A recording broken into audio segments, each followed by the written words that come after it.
আসসালামু আলাইকুম রহমতুল্লাহি ওয়া প্রিয় নেতাবৃন্দ, চরমোনাই জামাতে ইসলাম, হেফাজতে ইসলাম সকল শ্রেণীর নেতাবৃন্দের প্রতি সালাম।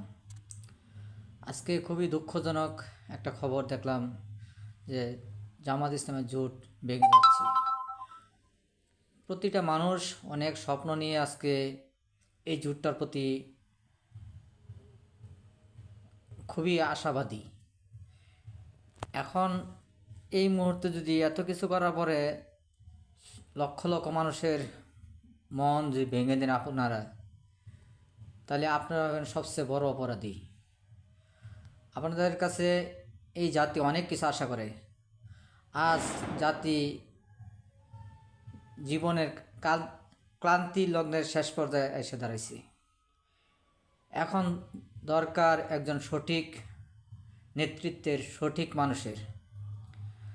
তাই আপনারা নিজেরা নিজেদের স্বার্থে না দেখে সাধারণ জনগণের স্বার্থটা একটু দেখেন। আপনারা হয়তো বা একটা দুটো আসন নিয়ে আজকে কারাকারি জন্য হয়তো বা এই দলটা ভেঙে দিতে যাচ্ছেন, জোটটা ভেঙে দিতে যাচ্ছেন, তাতে কিন্তু আপনাদের হয়তো বা কিছু হবে না, কিন্তু দেশটা কোথায় যাবে একবার চিন্তা করছেন? ইসলাম মানে তো স্যাক্রিফাইস। তা আশা করি প্রত্যেকের স্থল থেকে প্রত্যেকে স্যাক্রিফাইস করবেন।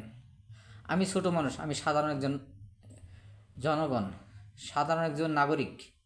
তাই আমার অন্তরস্থল থেকে আমি আপনাদেরকে বিনীত অনুরোধ করছি যে আপনারা এই জোটটা ভাঙেন না। এটা সবার কাছ থেকে সামান্য একটু স্যাক্রিফাইস করে এটা ধরে নেন।